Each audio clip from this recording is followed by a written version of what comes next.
Back to my YouTube channel unique classes. आज हम देखेंगे आपका जो क्लास 11th है उसका चैप्टर नंबर 11 देखेंगे हम होम साइंस का।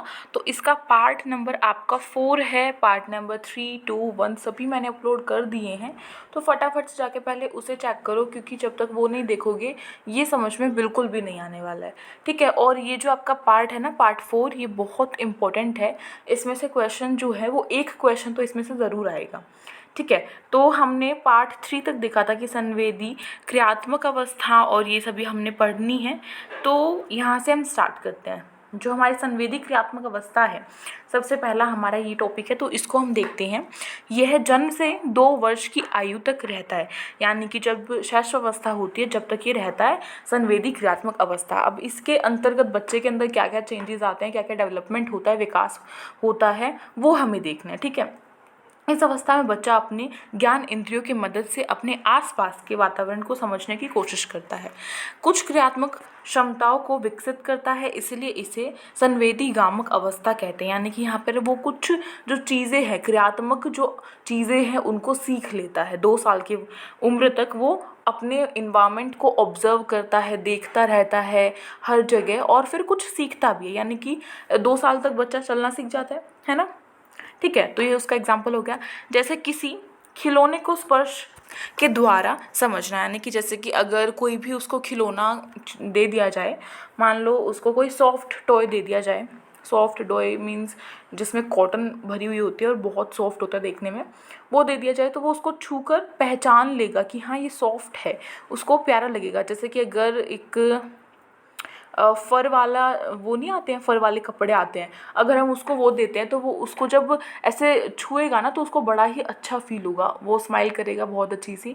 और उसके बजाय अगर हम किसी बच्चे को जूट, यानी कि जो हमारे जूट के बैग्स होते हैं जो कि काफ़ी रफ़ होते हैं, कड़क होते हैं, अगर हम उनको वो दे दें और वो उसको पकड़ेगा तो उसको हाथ में वो चुभेगा और वो अपना जो हाथ है ना वो पीछे खींच लेगा। तो ये जो स्पर्श है ना उसकी उसे पहचान हो जाती है। किसी की आवाज़ को ध्वनि के द्वारा समझना, यानी कि अब उसकी मम्मी उसको किस तरीके से बुलाती है वो समझ जाएगा कि जब उसकी माँ उसको बिना दिखाए बोल रही है, यानी कि छिपकर बोल रही है, तो भी उसको समझ में आ जाएगा कि हाँ मेरी मम्मी मेरे आसपास है। इसी तरीके से जब वो अपने पापा की बात सुनता है तो उसको वो भी समझ में आ जाता है। ठीक है, उसके बाद फिर नेक्स्ट है किसी के संकेत को ध्वनि द्वारा समझना, यानी कि जो भी कोई संकेत दे रहा है तो उसको ध्वनि के द्वारा वो समझ लेता है। जैसे कि हम इशारा करके कहते हैं देखो वो वहाँ है, तो वो फटाफट से वहाँ दिखेगा। ठीक है, फिर अब यहाँ पे पॉइंट्स बताए हैं। 2 माह की आयु तक बच्चा अपने आसपास की चीज़ों में रुचि रखना शुरू कर देता है, यानी कि जो उसके आसपास वातावरण है उसको देखता है, उसमें रुचि रखता है, उसको जानने की कोशिश करता है। 3 माह का जो बच्चा होता है, 3 माह तक की आयु में वह यह समझने लगता है कि दूसरों की क्रियाओं से क्या संकेत मिलते हैं। यानी कि जब 3 महीने का बच्चा हो जाता है तो वो समझ लेता है कि जो दूसरा जो पर्सन वहाँ पे है वो क्या क्रियाएं कर रहा है, उससे उसको कुछ ना कुछ संकेत जो है वो मिल जाता है। ठीक है, फिर उसके बाद है सेकंड पॉइंट है हमारा 4 से 8 महीने की आयु के बीच जो शिशु है यह समझने लगता है कि उसकी क्रियाओं का प्रभाव भी दूसरों पर पड़ता है, यानी कि जो वो क्रियाएं करता है उसका प्रभाव दूसरों पर पड़ता है। ठीक है, ये वो समझने में सक्षम हो जाता है। जैसे जब वह कोई वस्तु गिराता है तो उसे आवाज़ आती है, यानी कि अगर हम उसको कोई भी खिलौना दे देते हैं और जैसे फॉर एग्जांपल अगर कुछ भी है, मतलब जिससे आवाज़ आने वाली है, शोर होने वाला है, तो वो उसको एकदम से फेंकेगा तो उसको पता लगेगा कि हाँ इसमें से आवाज़ आई है। फिर वो उसको दोबारा उठाएगा और फिर दोबारा से फेंकेगा। तो फिर हम ये उसको मना करते हैं ना कि नहीं ऐसे नहीं करना, और फिर हम आपस में कभी बात करते कि देखा अब इसने यही आदत पकड़ ली, उसको मतलब वो खेल मिल जाता है एक तरीके से। दोबारा से उसको फेंकेगा तो उसको आवाज़ आएगी, उसको अच्छा लगेगा। ठीक है, तो वो ये सारी चीज़ें जो है ना इसमें रुचि रखना स्टार्ट कर देता है, सीख लेता है इन सारी चीज़ों को। उसके बाद है नेक्स्ट आपका 8 से 12 माह का शिशु जानबूझकर क्रियाएं करने लगता है। वह समझता है कि किस क्रिया का क्या प्रभाव होगा, विशिष्ट स्थिति में वह क्रियाएं करता है। जैसे कि जानबूझकर की गई क्रियाएं, जैसे कि उसको पता है कि वो मतलब ऐसे खेलेगा या फिर वो भागेगा तो वो गिर जाएगा, लेकिन वो फिर भी ऐसे ही करते हैं ना बच्चे। जब 8 से 12 महीने तक के बच्चे होते हैं, यानी कि 1 साल का जो बच्चा हो जाता है, हम उसको मना करते हैं कि ऐसे गोल गोल मत घूमो, वो फिर भी घूमेगा गोल गोल। उसको पता है कि उसको चक्कर आएगा, फिर वो गोल गोल घूम कर जब उसको चक्कर आ जाएगा ना तो एक साइड पे वो आराम से बैठ जाएगा। होता है ऐसा। उसके बाद 18 महीने की आयु के बीच शिशु विभिन्न तरीकों से प्रयास करता है, जैसे अपने खिलौनों को फेंक कर यह जानना कि यह कितनी दूरी तक गया। जैसे कि बच्चे को अगर हम एक बॉल दे दें, ठीक है, सॉरी, जैसे बच्चे को अगर हम एक बॉल दे देते हैं, फॉर एग्जाम्पल कोई भी बॉल दे दी, तो जब हम उसको देंगे तो वो उसको फेंकेगा। फिर वो फेंक कर वो ये देखेगा कि वो जो बॉल है ना वो कितनी दूरी तक गई है, वो ये दिखता है, नोटिस करता है। उसके बाद वो फटाफट से वहाँ से उठा के लाएगा, फिर दोबारा से फेंकेगा। उसको एक गेम मिल जाता है और वो ये तय करना सीख जाता है कि मैंने जब यहाँ से इस बॉल को उछाल कर फेंका तो वो इतनी दूरी तक गई, ठीक है। यानी कि उसका कॉग्निटिव डेवलपमेंट जो है बड़ा है, संज्ञानात्मक विकास, ठीक है, विकसित हुआ है। उसके बाद फिर है 18 से 24 माह का बच्चा विभिन्न घटनाओं, वस्तुओं और लोगों को श्रवण करने लगता है। यानी कि जैसे कि अगर मानो वो अपने मामा के घर से अभी रिसेंटली आया है, 2 दिन हुए हैं, ठीक है, मामा के घर से आया है रिसेंटली, तो जब हम उसे पूछेंगे कि तुम्हारे मामा ने तुम्हें खाने को क्या दिया, तो वो फटाफट से बता देगा। या फिर तुम्हारे मामा ने तुम्हें क्या कोई टॉय दिलाया, क्या दिलाया तुम्हारे मामा ने तुम्हें, तो वो बता देगा फटाफट से। और जब हम उसको 3 दिन बाद पूछेंगे उसको फ़ोटो दिखाकर कि ये कौन है, तो वो फटाफट से बता देगा कि मेरे मामा हैं, मामा ऐसे करके वो बोल देगा, ठीक है। तो ये उसको याद रहने, अब उसके अंदर इतना विकास जो है ना वो विकसित हो चुका है कि वो श्रवण कर सकता है दूसरों को बिना देखे, ठीक है। उसके बाद है मानसिक, इसे क्या कहते हैं, मानसिक निरूपण कहते हैं। उसके बाद नेक्स्ट आएगा आपका पूर्व प्रचलनात्मक अवस्था। पूर्व प्रचलनात्मक अवस्था में क्या होता है, 2 से 7 वर्ष तक की होती है ये। इस अवधि के दौरान बच्चा प्रारंभिक संकल्पना विकसित करना शुरू कर देता है, जैसे कि बनावट, स्थान, आकार, समय, दूरी, गति, संख्या, रंगों, क्षेत्र, मात्रा, इन सभी को मतलब जो है इनके बारे में वस्तु पर जानकारी जो है वो प्राप्त करना हासिल कर लेता है। यानी कि जब 2 से 7 वर्ष का बच्चा होता है तो काफ़ी वो क्वेश्चंस पूछता है।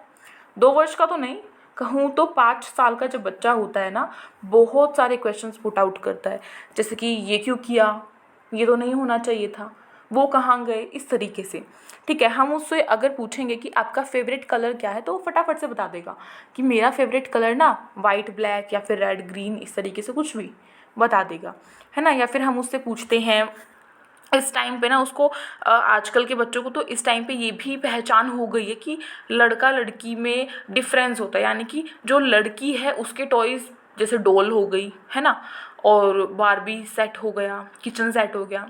लड़के के टॉयज़ डॉक्टर सेट हो गया, कार हो गई, हेलीकॉप्टर हो गया, इस तरीके से तो उसको पहचान होने लग जाती है। उसके बाद है 4 वर्ष की आयु तक 3 वस्तुएं दिए जाने पर उसमें से सबसे लंबी कौन सी है वो उसको पहचान सकता है। यानी कि अगर हम उसे कोई भी 3-4 चीज़ें दे दें और हम उसमें से कहें कि इसमें से कौन सी जो चीज़ है वो सबसे लंबी है, मुझे ये देखकर बताओ। मान लो हम उसे 4 चॉकलेट्स दे देते हैं, एक का साइज़ है कुछ इतना, एक का साइज़ है कुछ इतना, एक का साइज़ है कुछ इतना एंड एक का साइज़ है इतना, तो वो फटाफट से देखकर बोलेगा कि ये वाला सबसे लंबा है, मुझे ये चाहिए, ऐसा वो बोलता है, ठीक है। तो यहाँ से क्लियर है। उसके बाद है संख्या की संकल्पना। संख्या की संकल्पना देखते हैं क्या है। 3 वर्ष की आयु में बच्चा 1 से 10 तक की गिनती जो है उसका उच्चारण कर लेता है। यानी कि जब 3 साल का बच्चा होता है तो वो प्ले स्कूल में या फिर प्री नर्सरी में जाना स्टार्ट कर देता है ना, तो वहाँ पे उसको सिखाया जाता है 1 2 3 4 5 6 7 8 9 10। तो ये जो गिनती है 1 से लेकर 10 तक की जो गिनती है वो उसको सीख जाता है। यानी कि कोई भी अगर उसका रिलेटिव आता है घर पे और कोई भी मेहमान आ रहा है, वो पूछता है कि चलो मुझे ये सुनाओ, 1 से लेकर 10 तक की काउंटिंग सुनाओ, तो फटाफट से सुनाएगा 1 2 3 4। हो सकता है कि वो बीच में अटक जाए, लेकिन उसे 1 से लेकर 10 तक की काउंटिंग याद होती हैं। मतलब कि प्रॉपरली नहीं कह सकते, लेकिन वो 1 से लेकर 10 तक की जो चीज़ें हैं वो गिनकर बता सकता है, ठीक है। उसके बाद धीरे धीरे गलतियां की जाने पर और सुधार पर वह संख्याओं को सीखता है। यानी कि जैसे कि मैंने कहा प्रॉपर तो नहीं हो सकता, थोड़ा बहुत गलती भी करेगा, फिर धीरे धीरे वो सीख जाएगा। और उसके बाद इन्होंने बताया है संकल्पना करता है और 3 4 5 का जो गणना है उसे करना सीख जाता है, ठीक है। जो 3 4 5 है उसकी गणना वो करना सीख जाता है। यानी कि इसका अर्थ क्या है, बच्चे ये नहीं करते, जब हम उनसे पूछते हैं बताओ काउंटिंग सुनाओ, तो वो करते हैं 1 2 4 फिर उसके बाद 5, फिर 7, इस तरीके से। यानी कि वो बीच के 1-2 नंबर्स को मिस कर देते हैं, उनको याद नहीं रहता कि यहाँ पे बीच में ये है। लेकिन फिर हम सिखाते हैं कि नहीं, 2 के बाद तो 3 आता है, तो फिर वो 3 बोलते हैं। इस तरीके से कभी नोटिस किया है? बताना मुझे कमेंट बॉक्स में कमेंट करके। उसके बाद फिर है संरक्षण बनाए रखना। संरक्षण बनाए रखना, इसका अर्थ होता है मात्रा समान रहती है भले ही आकार परिवर्तित किया जाए। जैसे कि अगर एक बच्चा बैठा है, उसको उसकी मम्मी ने जूस के 2 ग्लास दिए। एक जो ग्लास है वो है, मैं ड्रॉ करती हूँ तभी क्लियर होगा। एक ग्लास जो है ना वो कुछ इस तरीके का है, उसमें जो जूस है वो यहाँ तक का है, ठीक है। दूसरा ग्लास जो है वो कुछ इस तरीके का है, मतलब लंबा है, उसमें जो जूस है वो यहाँ तक का है, ठीक है। तो अब बच्चा जो है ना, जब वो छोटा होता है ना, बच्चे से जब हम पूछते हैं कि आप कौन से वाला लोगे, तो वो कहेगा कि मुझे ये वाला मुझे ये वाला चाहिए। ये वाला नहीं, कौन से वाला चाहिए उसे? ये वाला, लंबे वाला चाहिए उसे। क्यों चाहिए? उसको ऐसा लगता है कि इस लंबे वाले में ना ज़्यादा जूस है। लेकिन असल में ऐसा होता क्या है कि इसमें भी इक्वल है और इसमें भी इक्वल है, क्योंकि इसकी शेप चेंज कर दी गई है, लेकिन इसके अंदर जो वॉल्यूम है, यानी कि कितनी चीज़ डलनी है, उसका जो अमाउंट है वो तो सेम ही रहता है। क्योंकि ये चौड़ाई में हो गया है, ठीक है, चौड़ाई में हो गया तो ये लंबा नहीं है, ये लंबाई में हो गया तो ये चौड़ाई में नहीं है। क्लियर हो गई बात? लेकिन जब वो बड़ा हो जाता है तो उसको पता चल जाता है कि एक गिलास में पानी है, अगर उसको हम किसी कप में डालें तो पानी की मात्रा समान रहती है, चाहे पात्र का आकार जो है वो भिन्न क्यों ना हो जाए। धीरे धीरे वो ये समझने लगता है कि जो पानी है उसका जो लेवल है वो सेम रहेगा, उसका जो अमाउंट है वो सेम रहेगा, ठीक है। चाहे उसे हम कप में डालें, चाहे हम उसे जग में डालें, उसका जो पानी है वो तो इक्वल ही रहेगा। अगर 1 ग्लास है तो वो 1 ही ग्लास रहेगा। उसको ये चीज़ समझ में आ जाती है। उसके बाद फिर बताया इन्होंने कर्म अनुसार तो कर्म अनुसार यानी कि क्रमांक, इसका अर्थ है वस्तु को क्रम अनुसार लगाना या फिर रखना।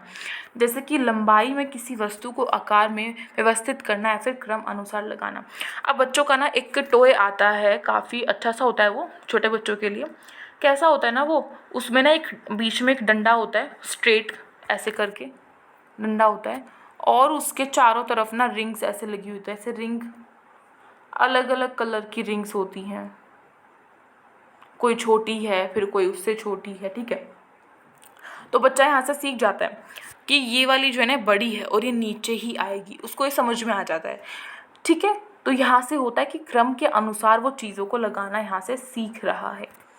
उसके बाद फिर है किसी अन्य व्यक्ति के परिप्रेक्ष्य को समझना, यानी कि जो भी कोई अन्य व्यक्ति आया है बाहर से, उसको समझना कि वो बाहर से आया हुआ है। किसी अन्य व्यक्ति के नज़रिए को समझना इस अवस्था में होता है। यदि आप किसी वस्तु को किसी स्थान पर छुपाते हैं तो बच्चा उस वस्तु को वहाँ ढूंढने का प्रयास करता है। अगर आप अगली बार उसे कहीं और छुपा देते तो वहीं उसको खोजने का प्रयास करता है।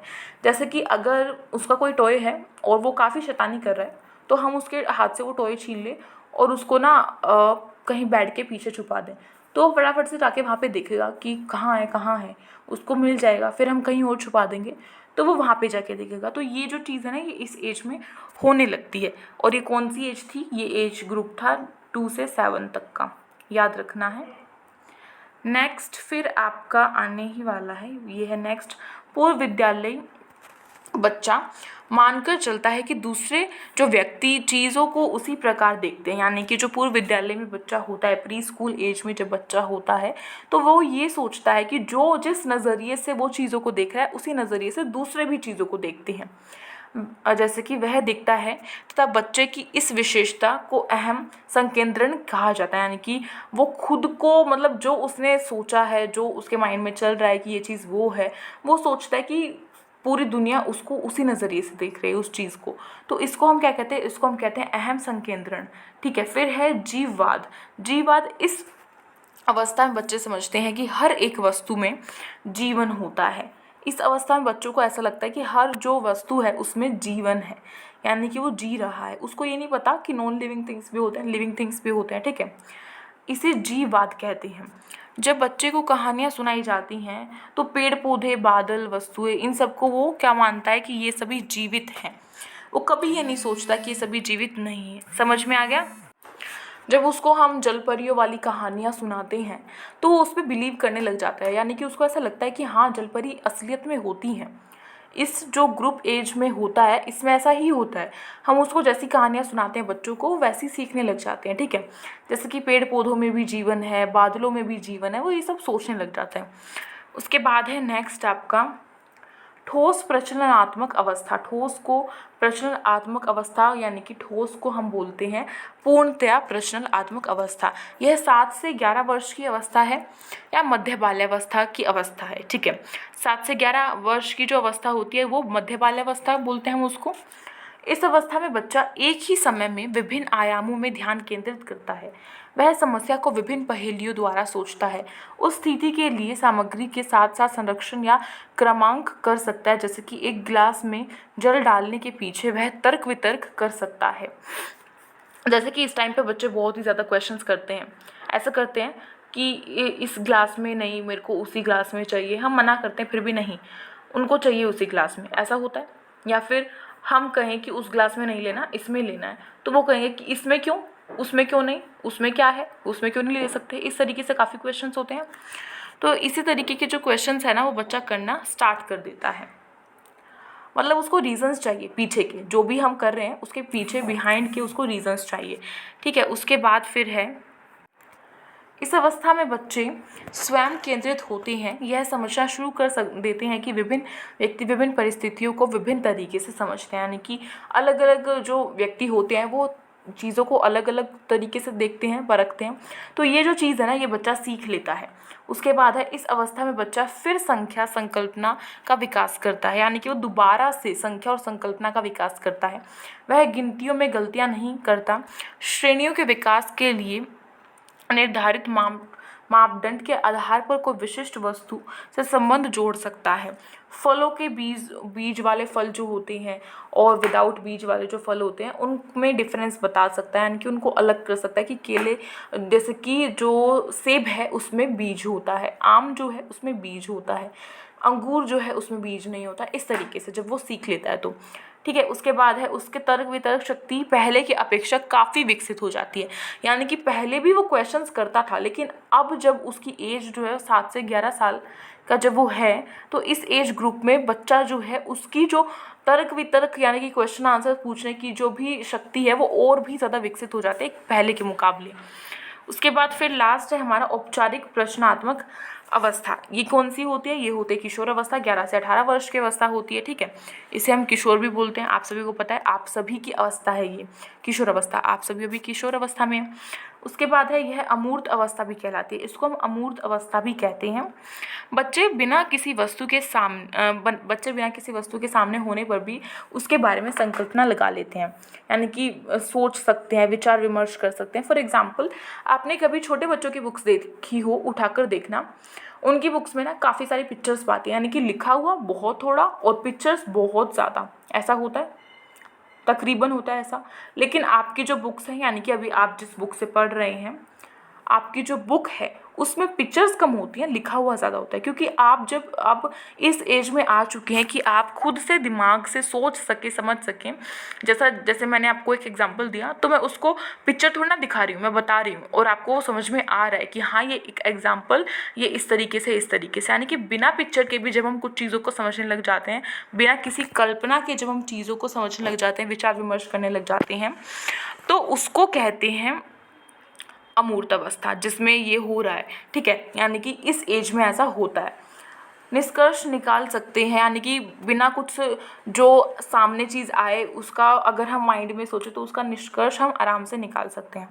बच्चों के विचारों में भी योग्यता आ जाती है, कई संभावनाओं को भी समझने लगते हैं। काल्पनिक सोच के कारण बच्चों की कल्पनाओं में डूब जाते हैं, आदर्शवादी सोच हो जाती है, तर्क पूर्ण हो जाती है, समस्याओं का समाधान करने के लिए खुद ही मतलब समस्याओं का जो समाधान है वो खुद कर लेते हैं। किशोर अपने खुद के विचारों को जांचने लगते हैं और उनको जांचने के लिए सोच विचार करता है, इसे अधिसोच कहा जाता है। यानी कि जो किशोर हैं वो अपने विचारों को, कई बार ऐसा होता है ना, आप सभी के साथ होता होगा कि जब आप सोच रहे हो, आपकी एज में हुआ होगा, मतलब अभी हो रहा होगा, जो भी किशोर अवस्था में आता है उसके साथ ऐसा होता है।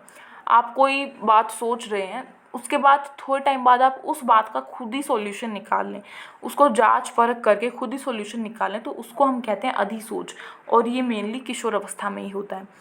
ठीक है। और इसमें मतलब जो बच्चा है वो ज़्यादातर अपने जो फ्रेंड्स हैं उनकी बातें मानता है, ऐसा तकरीबन देखा गया है। ठीक है, तो ये आपका चैप्टर कंप्लीट है। चैप्टर नंबर जो आपका 11 है होम साइंस का, मेरी तरफ से कंप्लीट है। अगर वीडियो पसंद आई हो तो प्लीज़ इस वीडियो को लाइक कीजिएगा, अपने फ्रेंड्स में शेयर कर दीजिएगा, एंड अगर आप न्यू हैं तो सब्सक्राइब कर लीजिए हमारे चैनल को। साइड में जो बेल आइकन है उसे कर दीजिएगा प्रेस, जिससे कि न्यू वीडियोस की नोटिफिकेशन आपके पास आती रहे। एंड मिलेंगे एक नेक्स्ट वीडियो के साथ, नेक्स्ट चैप्टर के साथ। तब तक के लिए thank you so much for watching this video.